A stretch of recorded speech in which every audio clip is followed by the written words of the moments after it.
Mimicry താരവും നടനുമായ സാജു നവോദയ മലയാളികൾക്ക് ഏറെ പ്രിയങ്കരനാണ്. അതേസമയം പാഷാണ ഷാജി എന്ന പേരിൽ അറിയപ്പെടുന്ന നടന്റെ ഒരു അഭിമുഖവും അതിൽ അദ്ദേഹം പറഞ്ഞ കാര്യങ്ങളും ശ്രദ്ധേയമാകുകയാണ്. സ്വന്തമായി ഉണ്ടാക്കിയ വീട് വിറ്റ് മറ്റൊരാൾക്ക് വേണ്ടി വീട് നിർമ്മിച്ചു കൊടുത്തതിനെ കുറിച്ചാണ് സാജു പറഞ്ഞത്. വീട് വിറ്റതുകൊണ്ട് താനും ഭാര്യ ഇപ്പോൾ വാടക വീട്ടിലാണ് താമസിക്കുന്നതെന്നും ഒരു യൂട്യൂബ് ചാനൽ നൽകിയ അഭിമുഖത്തിൽ അദ്ദേഹം പറഞ്ഞു.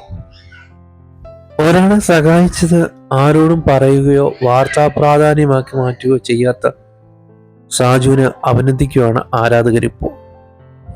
ഞാൻ എൻ്റെ വീട് വിറ്റിട്ട് പാവപ്പെട്ട ഒരാൾക്ക് വീട് വെച്ച് കൊടുത്തിട്ടുള്ള ആളാണ്. 15 വർഷത്തോളം വാടകയ്ക്ക് താമസിച്ചതിന് ശേഷമാണ് ഞാൻ സ്വന്തമായൊരു വീടുണ്ടാക്കുന്നത്.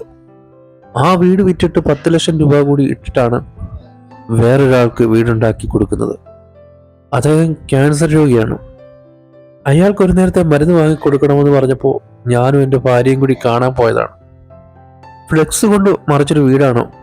മാത്രമല്ല ഈ രോഗിയായിട്ടുള്ള ആള് ഷീറ്റ് വിരിച്ചിട്ടാണ് കിടക്കുന്നത്. നമുക്കൊരു കട്ടിൽ വാങ്ങി കൊടുക്കാമെന്ന് പറഞ്ഞ് ഞാനും ഭാര്യയും കൂടി അത് വാങ്ങാൻ പോയി. എങ്കിൽ പിന്നെ നമുക്കൊരു ചെറിയൊരു വീടുണ്ടാക്കി കൊടുത്താലോ എന്ന് ഭാര്യ ചോദിച്ചു. കാരണം അവർക്ക് +1ലും +2ലും പഠിക്കുന്ന 2 പെൺകുട്ടികളാണ്. അവർ ടോയ്ലറ്റിൽ പോകുന്നത് പുലർച്ചെ 2 മണിക്ക് എഴുന്നേറ്റിട്ടാണ്. കാരണം പറമ്പിലാണ് പോകുന്നത്. വീണ്ടും പോകണമെങ്കിൽ നട്ടപ്പാതിര വരെ ആവണം. അതൊക്കെ കേട്ടപ്പോൾ ഒരു ചെറിയ വീട് അവർക്ക് ഉണ്ടാക്കി കൊടുക്കാമെന്ന് കരുതി. അങ്ങനെ ഞങ്ങൾ തീരുമാനിച്ചു. നാട്ടുകാരും അടുത്ത വീട്ടുകാരുമൊക്കെ ഇതറിഞ്ഞ് ഞങ്ങൾക്കൊപ്പം കൂടി.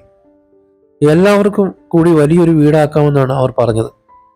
കല്ലെടുക്കാൻ ഒരാൾ വീതം ഉണ്ടെങ്കിൽ പണിക്കൂലി കൊടുക്കേണ്ടി വരില്ലെന്നാണ് പറഞ്ഞത്. പക്ഷെ നാട്ടുകാരുടെ ഉത്സാഹം ഒരു ദിവസം കൊണ്ട് തീർന്നു. ആദ്യം കല്ലിട്ട ദിവസം വന്ന ആളുകളൊന്നും പിന്നെ വന്നില്ല. ഞാനും ഭാര്യ എൻ്റെ കൂടെയുള്ള പയ്യനും കൂടിയാണ് ബാക്കി കാര്യങ്ങളൊക്കെ ചെയ്തത്. തറ കെട്ടിക്കോ എന്ന് പറഞ്ഞ് ഏൽപ്പിച്ച് ഞാൻ സിനിമയുടെ ഷൂട്ടിങ്ങിന് കോഴിക്കോട്ടേക്ക് പോകുന്നു. തറ കെട്ടാൻ എത്ര ലോഡ് കല്ല് അടിച്ചെന്ന് ചോദിച്ചപ്പോൾ 14 ലോഡ് കരിങ്കല്ല് ആയെന്ന് പറഞ്ഞു. ഞാൻ വന്ന് നോക്കുമ്പോൾ എൻ്റെ നെഞ്ചിനൊപ്പം പൊക്കത്തിൽ തറ കെട്ടിയിരിക്കുകയാണ്. ഇതെന്താണ് ചേട്ടാ ഇങ്ങനെ ചെയ്തിരിക്കുന്നത് ചോദിച്ചപ്പോൾ ഇനി വെള്ളം കയറുക എങ്ങാനും ചെയ്താലോ എന്നായിരുന്നു പുള്ളിയുടെ ചോദ്യം.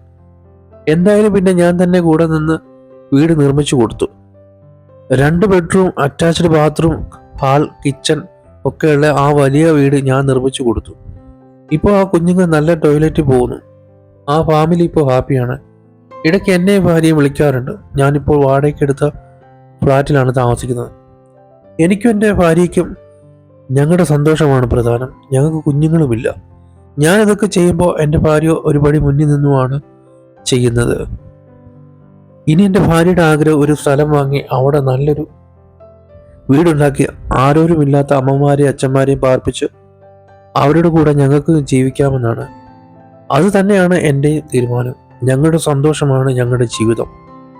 പേരിൽ മാത്രമേ ഭാഷണമുള്ളൂ, ബാക്കിയെല്ലാം ഓക്കെയാണെന്ന് നടൻ കൂട്ടിച്ചേർക്കുന്നു. സാധാരണ ഇങ്ങനെയുള്ള കാര്യങ്ങൾ ചെയ്യുമ്പോൾ ആളുകൾ വലിയൊരു വലിയൊരു വാർത്തയാക്കും. ഇങ്ങനെ എവിടെയെങ്കിലും പോകുമ്പോൾ ആർക്കെന്തെങ്കിലും കൊടുക്കുകയാണെങ്കിൽ അത് വീഡിയോ എടുത്ത് കുറേ സ്റ്റാറ്റസ് ആക്കി ഇടുകയും അങ്ങനെ ഇൻസ്റ്റാഗ്രാം റീൽസ് ആക്കി ഇടുക, അങ്ങനെയൊക്കെ ചെയ്യുന്ന ഒരുപാട് ആൾക്കാരെ നമ്മൾ കണ്ടിട്ടുണ്ട്. ഈ പുള്ളിക്കാരൻ ഇത് പറയുന്നത് നമ്മൾ അറിയുന്നത് എത്ര നാൾ കഴിഞ്ഞിട്ടാണ്. അപ്പോൾ എനിക്ക് ഇത് എല്ലാവരോടും പറയണമെന്ന് തോന്നി. അങ്ങനെ ചെയ്യുന്നതാണ്. അപ്പോൾ വളരെ സന്തോഷമുള്ള, അല്ലെങ്കിൽ ഭയങ്കര ഇദ്ദേഹത്തോട് നമുക്ക് ഉണ്ടായിരുന്ന എന്തെങ്കിലും ഒരു ഇഷ്ടക്കുറവുണ്ടെങ്കിൽ ഈ ഒരു കാര്യം കേട്ടപ്പോൾ അത് പോയി എന്നുള്ളതാണ് ശരിക്കും പറഞ്ഞാൽ. അത്ര നല്ലൊരു കാര്യമാണ് ചെയ്യുന്നത്. സ്വന്തം വീടൊക്കെ വിറ്റിട്ട് ഒരാൾക്ക് വീടുണ്ടാക്കി കൊടുക്കുക എന്ന് പറഞ്ഞാൽ അത് അത്രയും വലിയ ഒരു മനസ്സുണ്ടാവണം അങ്ങനെയൊക്കെ ചെയ്യണമെങ്കിൽ.